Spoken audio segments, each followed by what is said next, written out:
when it's like, it's got a new fucking trainer. I'm the same. Good. Oh. Hopey Price, back with October Red. It's been a minute. Welcome back, and how have you been? Yeah, I've been good, just training hard, locked in, ready for this next fight date. So, seeing how again, it doesn't seem too long ago, but we're finally back here. I think, was the last time, were we in Leeds? Where was the last presser that I've seen you at? Sheffield again, same arena. Something that you're used to but need to keep active. Talk to us about the work that you've been putting in and keeping yourself motivated, because sometimes the fights aren't falling out of the sky and you've got to wait around a bit. How do you cope with that? You know what, the main thing for me is obviously I wanted to be active. That was a main goal this year. Be active but keep progressing. So like you say, I want to pick up these belts now, these titles. So this is the final eliminator for the British title. So I literally, as always, I have a week or two out the gym, just rest, recover, straight back in the gym as always, and back training and preparing for this, and it'll be nothing the same. I'll get the job done Saturday and I'll just go straight back to preparing again. We love it. You never look out of shape anyway. But let's reflect on your last fight. It was a good fight.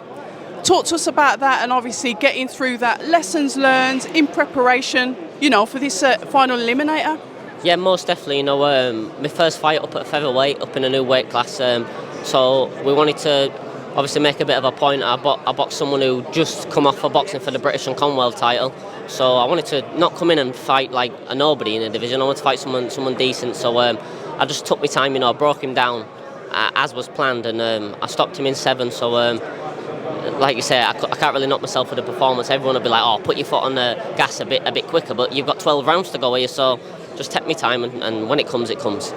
May I ask then, from a fighter's point of view, because I watched that fight at home and his corner was growing with confidence, not probably realising what your intentions were, which was to kind of like go through the rounds and start to up the gears. Talk to us about that. When you watch it back, you can hear his corner work saying, "Oh, do this, do that," feeling like, but that clearly like there wasn't realising what I was doing to him, what was going on. Then all of a sudden it was like the chains come off and he just fell to pieces in a round or two, But that was obviously for what I was doing to him. All of a sudden he's out the fight and they're pulling him out. They went from telling him this, that, and the other, and now obviously pulling him out the fight. So obviously I knew what I was doing, but clearly everyone else didn't. But that's just part of the game, innit? When you're at the beginning of your career and like you're establishing yourself and you're trying to prove like levels, so you're going through, like you said, you're taking these step ups. Sometimes does that get a bit frustrating for you when obviously you've got to look at the paper, you've got to look at who's good on paper, when maybe mentally you know that you're actually better than that? Or yeah, listen, I've heard a lot of it every single time I've been fighting, from like my last couple of fights. Ever since early days, put me in with good quality opposition. Like you said, when I was 4-0, I was boxing someone 5-0. My 6th fight, I was boxing someone 16 lost 1, 16 lost 2. Like, these are good men I've been fighting. People haven't really took on notice that, because they don't really look too deep in it. For the non-boxing fans, they just look at the numbers. They just look at the record. So it's like this fight here. I'm boxing a lad, he's 14-0. So it's eliminated for the British title. So to everyone else on the outside, they go, this fight's a step up for Hopey. When deep down, not to be cocky, it's not a step up for me.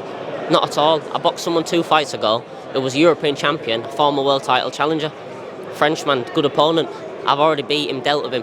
It's not to say that I take my eye off the ball, but to everyone keeps saying, "Oh, it's a step up, it's a step up." It's clearly not. Who's got more confidence in the fighter? Obviously, clearly my team, because of the opposition I've been fighting. I haven't boxed 14 bin men. I've boxed 11 good opposition. So that's why I'm so confident, because I know the game inside out, and I know who I've been in with, and I know where I can go. So that's why I'm so confident.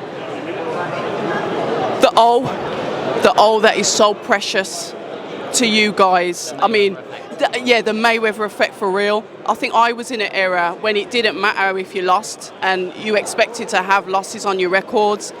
You as a young fighter in this generation, I call it the social media generation, because you can't even do anything without everybody noticing. The pressure that's put on you, do you absorb it? What do you do when it comes to like external pressures from us, the fans? Listen, no, I absorb it. If anything, I put probably more pressure on myself than anyone else does. I was born a winner. From a young kid. Well, no matter what I do, I could go play any sport now. If I lose, I want to play again till I beat you. I'll do my best to make sure I don't lose. Ever since being a young kid, going all through the amateur days, like you say, I was a winner. I won everything, and it's no different in the pros. You know, you don't see yourself losing. It don't even cross my mind. I don't picture it. I'm concentrated on winning. So the all stays with the winning, done it. And the relationship that you've got with your coach, Dave Caldwell, a man that's been there from the beginning, a knowledgeable, experienced coach in boxing. How is your relationship with him developing? You know, when you're going back into that corner, you can almost like anticipate what he's going to tell you to do. Talk to us about that. It becomes second nature when you've got that bond with a coach. You'll do the pad Sundays. I know what shot is coming next. I know what he's going to tell me. Sometimes, like you say, you need to build that relationship, because at the end of the day, if I go into a fight and in a round, Dave might be able to see something, but if I see it happening, I don't have to wait till I go to sit down in the corner for you to tell me to do the next round. You do it straight away if you know what you need to do. And I think you've got that bond now. You know what you're doing. He's very knowledgeable on boxing. You know what I mean? It's just fine margins when you start getting to this top level, which I'm not there yet, but that's how I plan already. I'm already trying to take away these little fine margins, the small mistakes, just for when I do get there to the top. Then what I do like from speaking to all the guests like yourself is there's different types of boxers, but sometimes boxers will seldom admit that maybe they rely on their corner probably a little bit too much. They say that you can teach boxing IQ, but you can't teach power. I don't know, Hopey, you're the boxer. What are your thoughts on that? Do you know, I think you can be taught all sorts, can't you? You can teach power. You can do strength conditioning. You may be punching wrong. You could have your technique could be off. Trainers can make you punch definitely hard. Obviously, some people just got raw natural power. I do get that. Also, boxing IQ can be taught, but I say it's hard to be taught because some people don't. There's some that you get they're a natural boxer and they're just going to do it off the cuff.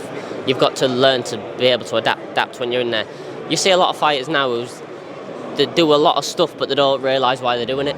So, you know, unless you are literally that sort of way in boxing, everyone's got all the different attributes, and you've just got to use your own attributes to your strength. You know, the one thing you can't learn is toughness, is bottle.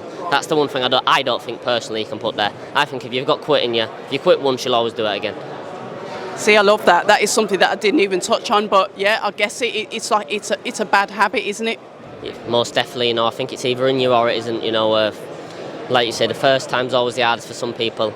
That's why sometimes, you know, when you're going into these big fights and the knockout's always nice to have, but when you actually make someone quit on the stool, for me, that's just a pure to say they want no more and stopping the fight. For me, especially how I've been brought up in my tradition and been brought up fighting all my life, you know, the one rule is, especially when you learn from your father, that you never give in, no matter what, you never give in. See, for those that don't know, Hopey is from the travelling community, so we do know that they're just, I think you're not even in nappies and you're boxing as soon as you come out. As soon as we come out, I think when they say the baby's kicking the belly way punching, you know, so I've had boxing gloves on from the day I was born, you know, you grow up fighting. For us, that's why I say I fight for fun, because literally when we was little boys and that, as kids go kick a football up and down, we'd put boxing gloves on and have spars, and well, we'd be coming back with bust noses, bust lips every day, all the kids. So wow. it's just part of our culture, really. See, character building. I've got to get your prediction on the headline, and give us a little breakdown. How do you think the fight goes with your prediction? Do you know what? It's one of them. I think you've heard it off a lot of people. This is for me a true 50-50. Like I can pick a way for both men to win. You know, Lee's obviously coming off the better form. Listen, he's had some seriously good wins, good performances.